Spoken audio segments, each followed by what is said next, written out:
Hello Sagittarius, welcome po sa inyong reading. So this is for July the 14th to 17th. For those of you who's new to the channel, don't forget to click the subscribe button, smash the like button, and don't forget to hit the notification bell. Kung gusto niyo po ng dalawang reading po mula sa akin, don't forget to click, subscribe na rin dun sa ating kabilang channel, that is Babaylan TV. Yan po ang ating unang channel catered for our international audience. Ayan, so I want you to know, Sagittarius, that this is a general reading.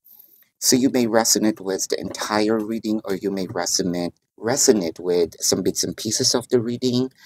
Take what's only yours. So parang sa'yo, Sagittarius, I'm breaking free from all the drama, no? I'm breaking free from all those, sabihin natin, mga eksena sa buhay, no?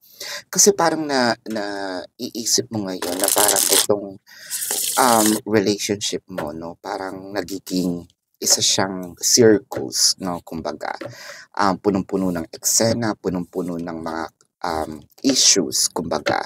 Whether it is just between you and your person, or, merong mga taong nakikisawsaw, you would rather want to, sabihin nating,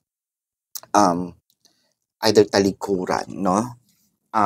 I want to make sure if this is talikuran itong mga taong nakikisawsaw, or talikuran itong person mo, no? Wala pa naman kasi dito yung card. One thing's for sure, na parang you are cutting off a person or people, no? In your life. Kasi parang sa'yo, this is the right thing to do, no? Na parang binigyan ko na kayo ng maraming beses na chance, no? Para at least, or binigyan na kita, no? If this is one person only, na kumbaga, binigyan kita ng chance para tratuhin ako ng tama, no? Madami ka na, o madami na kayong nagawa, no?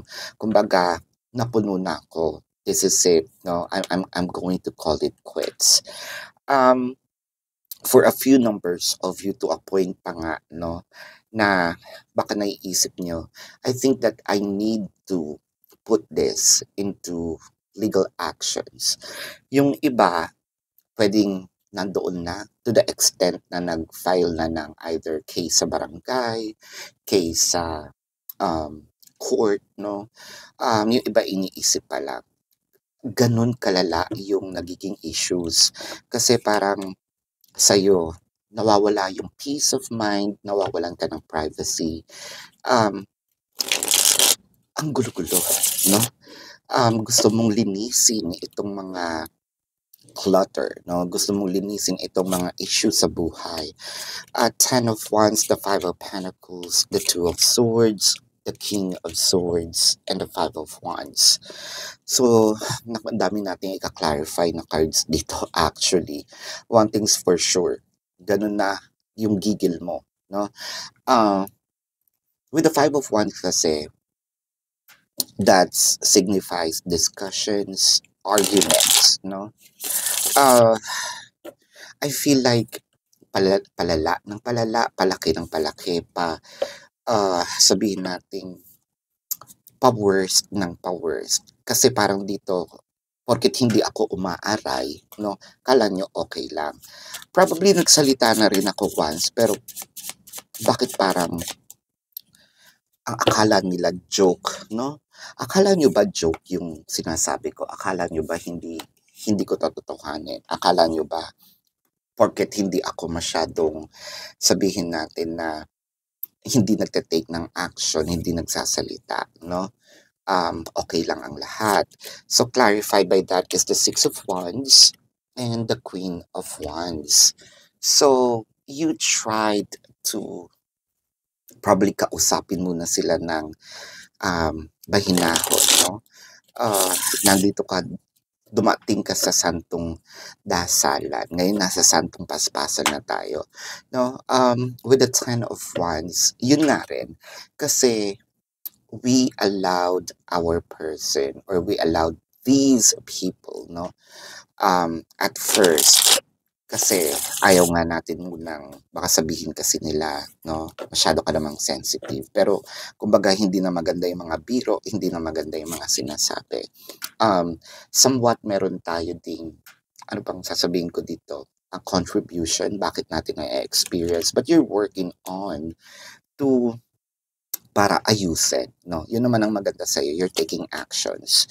I believe that your last resort here is either yun nga, cutting off a person or people or separating yourself from a person or these small group of people with the King of Wands and the Knight of Cups. Marami pang pagkakataon dito na siguro kinausap ka ng taong ito, no? Na hindi, joke lang naman yun o kaya hindi, walang katotohanan yun, no? Um, or meron din ditong mga magbabago na ako, no?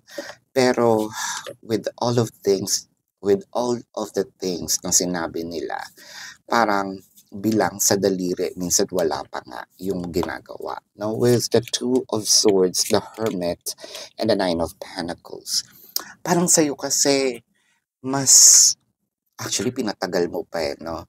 Um, what's good thing about Sagittarius is giving this person or people, no, the benefit of the doubt. No? Baka kasi siguro sinasabi mo,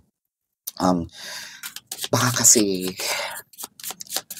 ako pa yung, baka kasi mali yung naiisip ko, mali yung naiisip ko, no? Baka ako yung masama, no? Sige, baka may point sila, no? So somehow you also made an excuse for this person or people, no? Para mas gawin pa, no? With the Three of Swords, to a point na masyado ka nang natatapakan. Masyado na tayong, kumbaga pati yung self-respect natin, no, nawawala. Kumbaga na-degrade tayo ng sobra. I'm clarified by that with the Four of Cups and the Hierophant. So, ikaw pa ngayon yung mapagkumbaba at first, no? I think that ang pinaka-bottom line dito is nasagad ka, no? Kumbaga, you were provoked, no? To do something, kumbaga, ugaliin ko nga yung ugali nila, no? Or ugaliin ko yung ugali niya, no?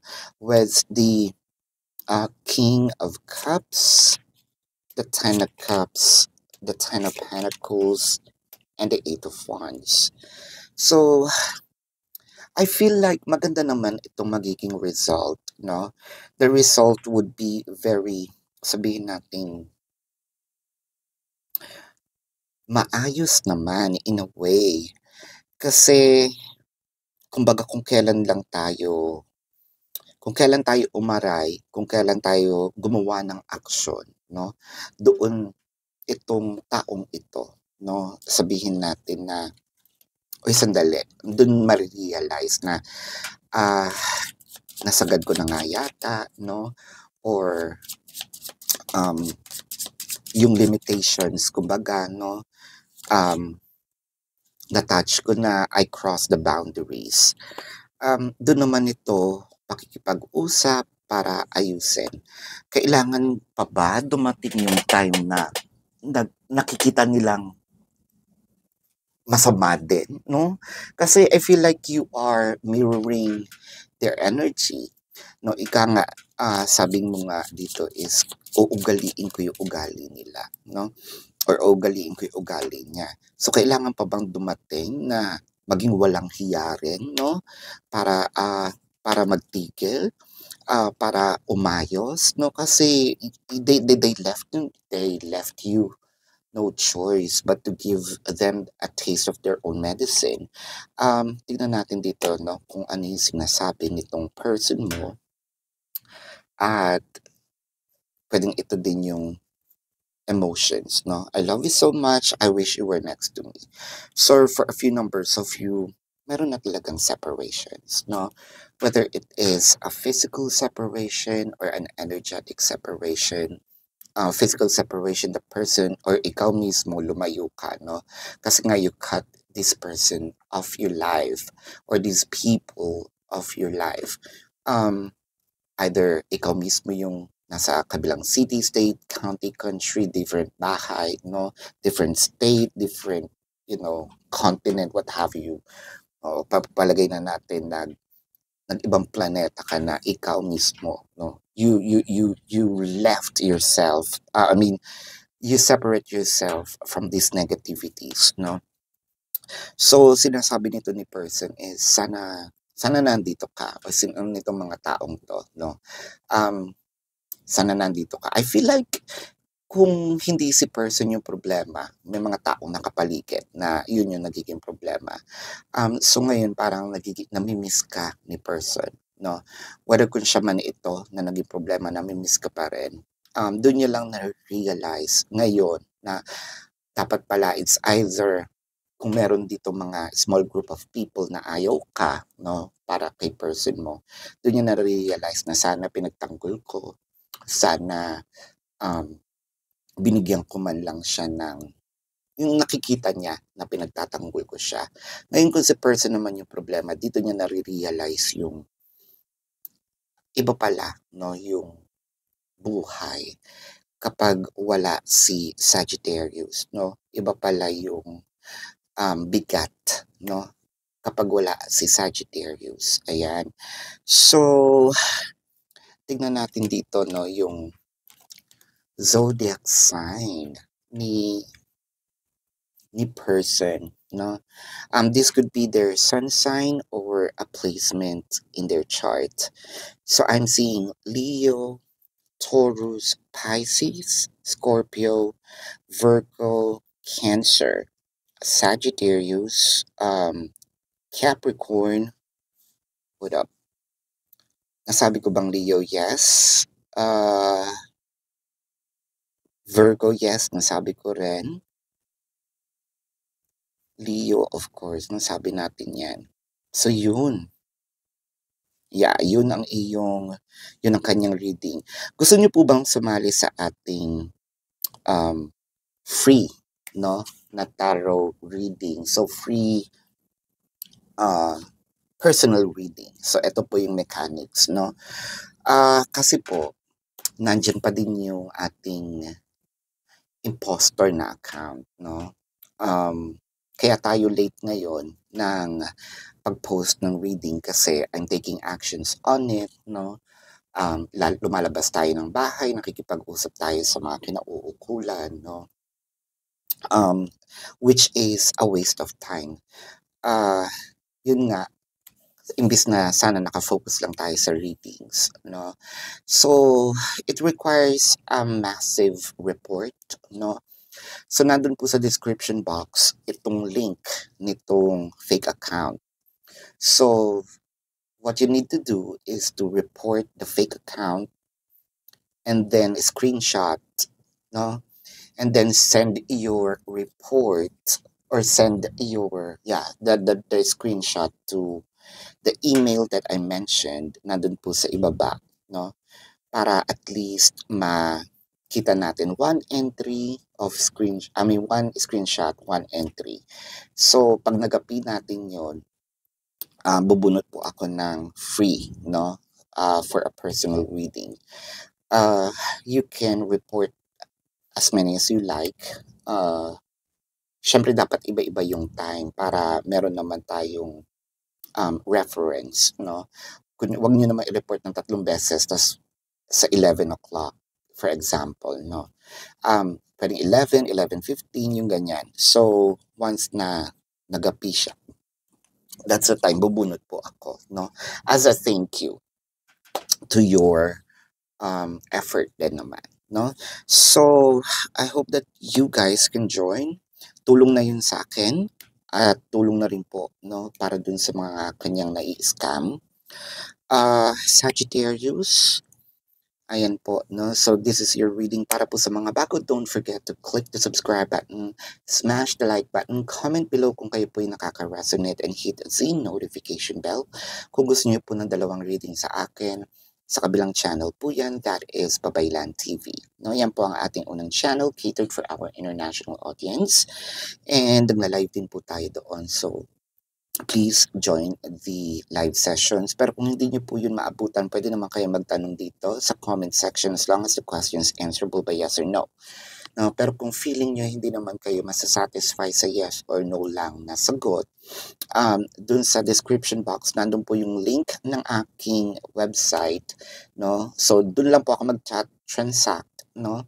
So, isa lang yung number, isa lang yung name na pwede nyo i-match after nun hindi naka-affiliated sa iba, no? So, mag-ingat po kayo. How much per question, the QR code, the question form, no, nandun po siya. No, the name, the number, nandun din po. I also created a discounted price of 4 questions plus 1. And if you also want to avail our private reading, nandun din po siya sa ating description box. So, Sagis, this is your reading. Love and light to you. Namaste. See you po sa susunod na reading. Goodbye.